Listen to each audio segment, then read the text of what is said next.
November is usually a banner month for video game releases, but 2024 has been anything but typical. With so many big games being pushed to 2025, this month is a little more challenging than usual to find great games. But that's why Dossier exists. We do the work so you don't have to. Here are our picks for games worth considering. With the once mighty Roller Coaster Tycoon franchise on the downturn, the first Planet Coaster filled the void to be a surprise hit. Now the sequel, Planet Coaster 2, ups the ante by adding a splish splash of water parks to the equation.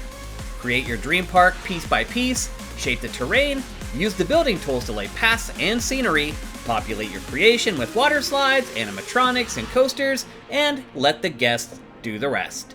With 5 different themes, you'll never run out of ideas while creating your ultimate theme park.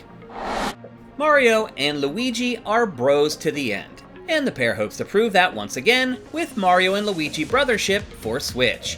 The 6th mainline entry in this turn-based RPG franchise takes them to the world of Concordia, which has been broken into pieces when the magical Uni Tree is destroyed. It's up to the bumbling brothers to reconnect Concordia's islands using their trusty vessel, Shipshape, plot their course on the ocean map, and tackle the islands in any order while using perfect timing and bro attacks to deliver massive damage, or dust off the bro moves to unlock new areas. If it still seems like too much, equip some battle plugs for that extra bro punch. If you just finished the Silent Hill 2 remake and enjoyed it, your next game should be Slitterhead. Why? Because it's the next project from many of the people who made the original Silent Hill 2 all those years ago. These Konami defectors are brewing up something different though. Slitterhead is a game about possession. You can take control of hundreds of humans and then make use of their abilities or identities. It's a little bit like the old GameCube game called Geist, except you're not possessing computers and telephones. Instead, you're swapping identities, hoping to uncover the evil Slitterheads who hide behind human facades. You can slip through barriers to infiltrate dangerous areas, or rapidly switch hosts to fast travel, and so much more. It's scarily unique. Despite the fact that there is a movie about it, most people don't know that there's a compelling story behind how Tetris finally made it to America in the late 80s. Tetris Forever is the next in the line of playable documentaries from Digital Eclipse, which previously tackled Karateka and Lamasoft in the same manner. This living documentary celebrates over 40 years of the world's most popular puzzle game and includes 15 plus Tetris games to actually play. It even includes a brand new entry in the franchise, and best of all, it's loaded with interviews from players who were actually there when Tetris ruled the world. As we've discovered over the last half-decade, there are a million different ways to tackle a remaster or remake. With Dragon Quest III, Square Enix has decided to rip up the script and start again. Well, not literally. The story is one of the things that remains the same. Well, that and the turn-based combat. However, the entire presentation has been completely overhauled with a stunning HD 2D art style. You play as a young man on his 16th birthday who departs on a dangerous quest to overthrow the wicked King Baramas and save the world. It's the first game in the legendary Eldritch trilogy, and likely your first brush with classic Dragon Quest. It's November, which means it's time for the annual big-budget VR game to launch. Last holiday season, it was Asgard's Wrath 2, and this year, it's Skydance's Behemoth. Dive into an all-new world of danger, survival, and intrigue from the creators of The Walking Dead, Saints and Sinners. In this first-person survival game, you take on the role of Ren, a lonely hunter banished to the cursed Forsaken Lands, where he must overcome dangerous traps, deadly marauders, and towering behemoths using every VR trick in the book.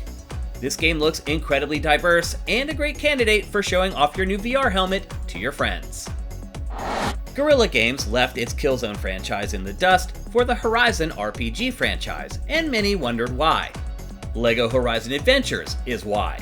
Aloy and her magical world of mechanical beasts have a lot more opportunity to stretch into new spaces than a dark, dystopian, first-person shooter.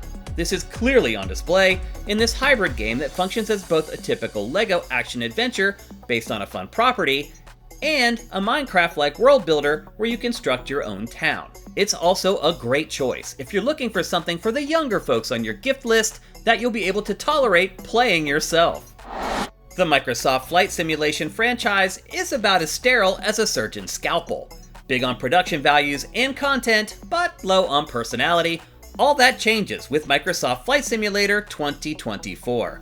With a focus on specific jobs within the flight industry, this spin-off provides some context and purpose to what was previously a laid-back experience clearly targeted at flight enthusiasts. Now, it's anyone's game, especially since it's finally coming to a console. We're excited to see some real goals and motivation injected into this stunning tech demo for cloud gaming and asset streaming tech. Making a video game is hard. Now, imagine trying to make a video game while a murderous tyrant is relentlessly bombing your country for no good reason. That's the situation that Stalker 2: Heart of Chernobyl was developed under. This hard-as-nails survival horror shooter has been created by a split team that had to flee Ukraine to complete the project, and the final result certainly reflects that challenging situation. This isn't a run-and-gun Call of Duty clone with horribly mutated monsters. Instead, it's a thoughtful first-person shooter where your first stupid mistake is usually your last. Let's support the brave men and women who created this art under unimaginable circumstances. Hey, didn't Star Wars Outlaws come out in late August, you're probably asking? Yes, that is true, and yes, it's also true that the game hasn't sold particularly well. It's sold so poorly, in fact, that Ubisoft has decided to ditch its proprietary PC app, Ubisoft Connect, in favor of releasing the game on Steam. This is a huge shift in strategy for the publisher, after fans requested the change for years. While this won't make Star Wars Outlaws a better game, Ubisoft is committed to that as well. It's been feverishly releasing updates and fixes that fans have requested in hopes of a reclamation project similar to Cyberpunk 2077. Ubisoft knows that you do or do not. There is no try. Thanks for checking out our rundown of all the games worth buying in November 2024. There's just 1 month left in this rather slow year for game releases, and the good news is that 2025 is shaping up to be a real banger. Discover all those awesome games and many more at SIFTD.net, the world's most advanced gaming website. If you like our content, consider supporting us at patreon.com/SIFTD. We'll see you next month as we close out 2024.